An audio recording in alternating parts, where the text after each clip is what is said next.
प्रिय बच्चों, मेरे चैनल लेट्स लर्न पर आप सबका हार्दिक स्वागत है।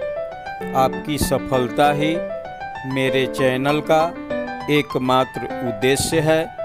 यदि मेरा यह लघु प्रयास आप लोगों को पसंद आए तो लाइक आइकन को दबाएं एवं सब्सक्राइब करें। एक सन्मित्र की तरह आप लोग इसे अपने मित्रों तक शेयर करें। साथ ही बेल आइकन को भी दबाना न भूलें ताकि हमारे नए नए वीडियोज अपलोड्स को जान सकें।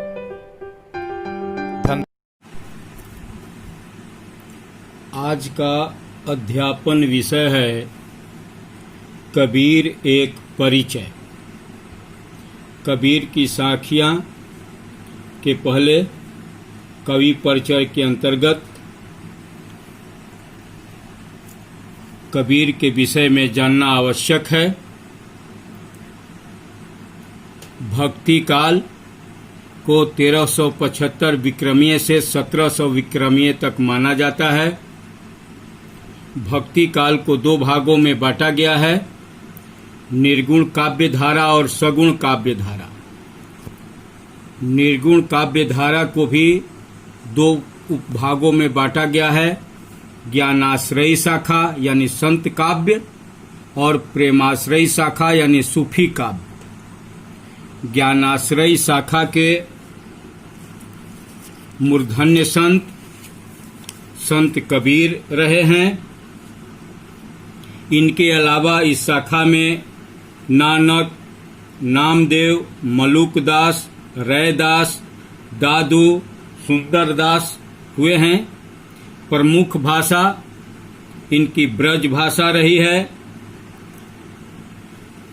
अब निर्गुण धारा का जो दूसरी शाखा है, प्रेमाश्रयी शाखा यानी सूफी काव्य धारा, इसके मूर्धन्य कवि मलिक मोहम्मद जायसी हुए हैं, जो पद्मावत के रचयिता हैं। संत कबीर का प्रमुख ग्रंथ बीजक है मलिक मोहम्मद जायसी का पद्मावत। प्रेमाश्रयी शाखा में भी कई संत हुए हैं, जैसे उस्मान, कुतुबन, मंझन, दाऊद, मूला, शेख नबी। इन सब की भाषा जो है अवधी रही है। अब हम सगुण धारा की ओर चलते हैं। सगुण धारा कई भागों में बटी हुई है। एक वैष्णव यानी विष्णु के उपासक। वैष्णव भी एक राम भक्त हुए यानी रामाश्रयी शाखा के, दूसरे कृष्ण भक्त हुए कृष्णाश्रयी शाखा के। रामाश्रयी शाखा में मूर्धन्य संत गोस्वामी तुलसीदास हैं। इनकी प्रमुख रचना रामचरितमानस है। और कृष्ण भक्त यानी कृष्णाश्रयी शाखा के मूर्धन्य संत सूरदास हैं। इनका प्रमुख जो है, इनकी प्रमुख रचना सुरसागर है। प्रमुख ग्रंथ इनका सुरसागर है। और शिव के उपासक शैव कहलाए। शंकराचार्य इसमें प्रमुख हैं। शाक्त यानी ये दुर्गा के, काली के उपासक होते हैं। गणपति यानी गणेश के उपासक होते हैं। फिर अनेक लोग अपने गुरु की पूजा जो है ईश्वर रूप में करते हैं, वो गुरु पूजक के अंतर्गत आते हैं। इसके अलावे अन्य देवी देवताओं के या प्रेतात्माओं के तंत्र मंत्र सिद्धि आदि के उपासक होते हैं। तो प्रिय बच्चों, आज हम जो है कबीर के विषय में बतलाने जा रहे हैं, जो भक्ति काल के निर्गुण धारा के, ज्ञानाश्रयी शाखा के यानी संत काव्य धारा के प्रमुख संत रहे हैं। इन्हें कई संज्ञाओं से हिंदी साहित्याकाश में संबोधित किया गया है। समाज सुधारक कबीर के रूप में, संत कबीर के रूप में तथा सदगुरु कबीर के रूप में। अन्य कवियों की तरह इनके भी जन्म के संबंध में विद्वानों में मतैक्य दृष्टिगोचर नहीं होता है, बल्कि मत वैषम्य ही परिलक्षित होता है। अतः मैं विद्वानों के विचारों के साथ साथ कबीर के द्वारा उच्चरित वाणियों का भी संदर्भ देना आवश्यक समझता हूँ। सबसे पहले विद्वानों के अनुसार कबीर का जन्म सन 1398 ईस्वी में काशी में हुआ माना जाता है। कुछ लोग इन्हें विधवा ब्राह्मणी की संतान के रूप में मानते हैं, जो लोक लज्जा के चलते इस नवजात शिशु को लहरतारा नामक तालाब के पास किनारे रखकर चली गई थी। इसी बालक को निःसंतान नीरू और नीमा नामक जुलाहा दंपति ने पालन पोषण किया। इन्हें अनपढ़ कहा जाता है, जिसे ये भी स्वयं स्वीकार्य हैं, तथा रामानंद के शिष्य रूप में भी इन्हें जाना जाता है। ध्यान देने योग्य बात यह है कि रामानंद वैष्णव थे, जबकि कबीर निर्गुण धारा के ज्ञानाश्रयी शाखा के मूर्धन्य संत थे, तथा इन्होंने खुद कहा है, रामानंद राम रस माते, कह कबीर हम कही कही थाके। इससे यह स्पष्ट होता है कि रामानंद इनके गुरु नहीं रहे हैं, बल्कि ये रामानंद के आश्रम में रहे हैं। हजारी प्रसाद द्विवेदी ने इनके विषय में लिखा है, सिर से पैर तक मस्त मौला, स्वभाव से फक्कड़, आदत से अक्खड़, भक्त के सामने निरीह, भेषधारी के सामने प्रचंड, दिल के साफ, दिमाग के दुरुस्त, जन्म से अस्पृश्य, कर्म से वंदनीय, ऐसे थे कबीर। ये तो विद्वानों के विचार थे। अब हम देखते हैं कि कबीर ने अपने जन्म के विषय में या अपने विषय में क्या कहा है। इसके लिए हम इनके वाणियों को देखते हैं। चारों युगन हम आई चेताया, कोई कोई हंस हमारा हो। यानी इन्होंने अपने को कलयुग, द्वापर, त्रेता, सतयुग में आने की बात को स्वीकारा है। और हंस यानी जो मुमुक्षु हैं, जो जिज्ञासु हैं, जो शुद्ध आत्मा है, उन्हें इन्होंने हंस कहा कि मैं चारों युगों में आता हूँ, परमात्मा के ब्रह्म ज्ञान को, संदेश को सुनाता हूँ, अमरलोक का वासी हूँ। जो मुमुक्षु होते हैं, शुद्ध आत्मा होते हैं, वे हमारे ज्ञान को ग्रहण करके और यह जो आवागमन का चक्र है, संस्कृत प्रवाह है, त्रैताप है, इससे छूट करके वह शाश्वत शांति, सनातन सुख और अनंत आनंद को प्राप्त करते हैं। चारों जुगन हम आई चेताया, कोई कोई हंस हमारा हो। चारों जुगन महात्मा मुख ही जनाई बात। यहाँ इन्होंने कहा, फिर जुग जुग हो नयान, कहत मोहि भइल जुग चारी, काके आगे कहों पुकारी। इन सबसे ये अपने को चारों युगों में आने की बात को स्वीकारते हैं और परमात्मा के संदेशी के रूप में अपने को प्रतिष्ठित करते हैं। कह रहे हैं अपने जन्म के संदर्भ में, अविगत से हम चली आयो, काहू मरम भेद नहीं पायो। यानी अमरलोक से हम आए हैं। इस रहस्य को, इस राज को संसारी लोग जो है नहीं जान पाते हैं, नहीं जान सके हैं। समरथ का परवाना लेकर हंस उदाहरण आयो। यानी परमात्मा का संदेश लेकर के, ज्ञान लेकर के और मुमुक्षुओं को, जिज्ञासुओं का उद्धार करने के लिए, कल्याण करने के लिए, जन्म मरण के चक्र को, कर्म किच को छुड़ाने के लिए, कर्म के, अज्ञान के, जड़ चेतन के बंधन को तोड़ने के लिए हम आए हैं।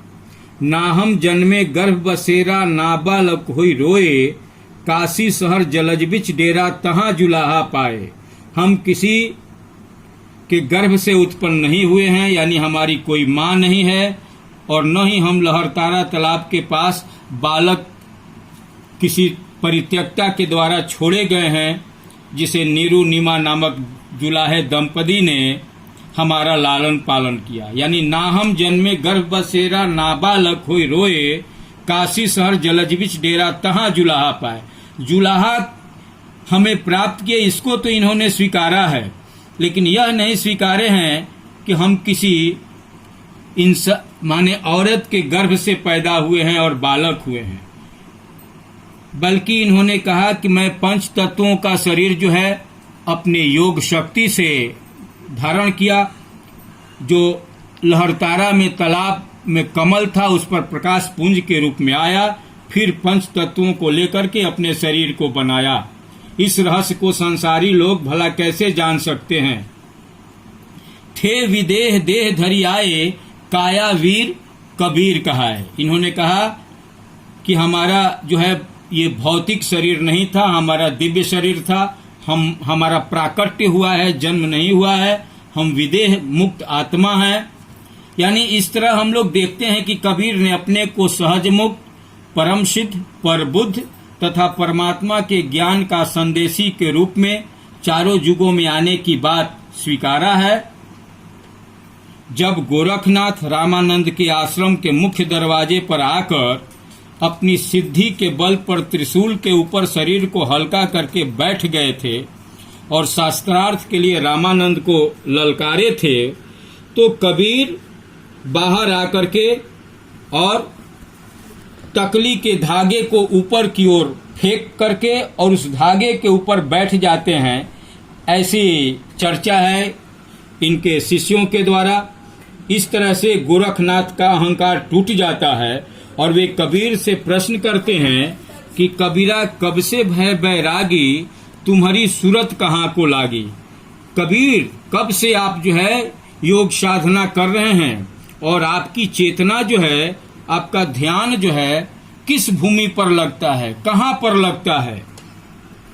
कहा गया है पंच क्षिति नाम योगा, यानी योग के 5 क्षितियों की चर्चा की गई है। तो पूछ रहे हैं कि आपकी चेतना जो है किस मंडल पर ठहरती है। इसका उत्तर कबीर देते हैं, धुंधमई का मेला नाही, नाही गुरु नहीं चेला, सकल पसारा जेह दिन नाही, जेह दिन पुरुष अकेला, गोरख तब के हम बैरागी, हमरी सूरत नाम से लागी।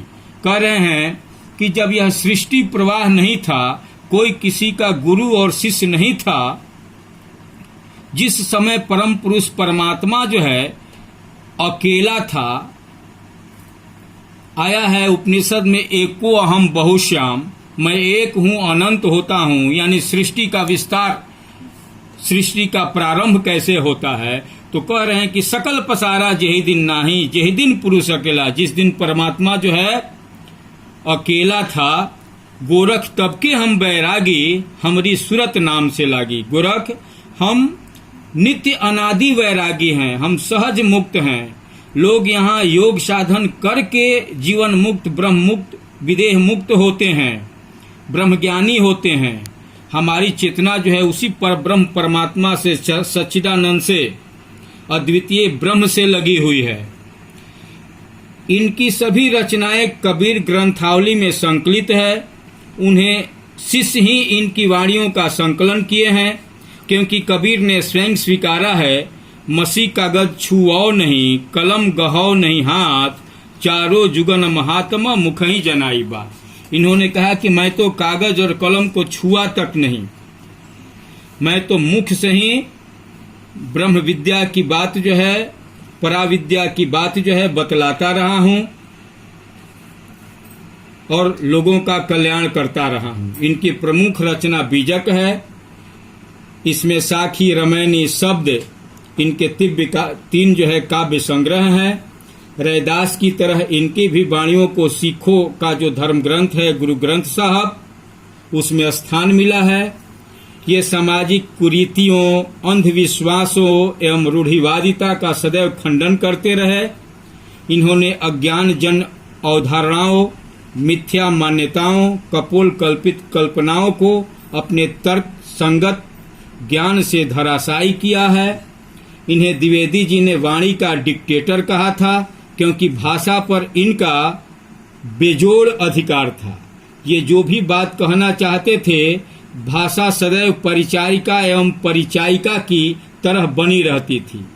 यही कारण है कि इनकी साखियां सबके जुबान पर रहती है, चाहे बूढ़ा हो या नौजवान, मूर्ख हो या विद्वान, कवि हो या किसान, हिंदू हो या मुसलमान, सभी इनकी साखियों को, रमैनी को, शब्द को गुनगुनाते रहते हैं। साधु पानी की तरह जिस क्षेत्र में भ्रमण करते हैं वहां की बोली या भाषा का रचनाओं में समावेश हो जाता है। इनकी भाषा को भी पंचमेल खिचड़ी या सधुकड़ी कहा गया है। शुक्ल जी इनकी भाषा को सधुकड़ी कहे हैं। इनका निधन भी इनके जन्म की तरह विवादित है। माना जाता है कि 1518 ईस्वी में अर्थात 120 वर्ष की आयु में काशी छोड़ करके ये मगहर चले गए थे और वहीं पर इनका देहांत हो गया। परंतु इनके शव के ऊपर से कपड़ा हटाने पर कमल का फूल मिला था तथा आकाशवाणी हुई थी कि तुम लोग आपस में शव के लिए क्यों लड़ रहे हो। हिंदू मुस्लिम लड़ रहे थे कि हम दाह संस्कार करेंगे, हम दफनाएंगे। इन्होंने कहा कि कपड़ा उठाकर देखो। वहां देखा गया तो कमल का फूल मिला जिसे दोनों लोग लिए। इस तरह से हम लोग देखते हैं कि कबीर निसंदेह एक महान समाज सुधारक हैं, अमर कवि हैं। चिरकाल तक समाज इनका ऋणी रहेगा। प्रिय बच्चों, अब जो है इसके आगे 10वीं कक्षा का जो पाठ्यक्रम है कबीर की साखी, उस पर प्रकाश डाला जाएगा। इसके लिए ठीक यह भाग 1 है और वह भाग 2 होगा कबीर की साखियां, जिस पर प्रकाश डाला जाएगा। आप लोग अवश्य देखेंगे। आप सबकी मंगल कामना के साथ आप सबको धन्यवाद देता हूं।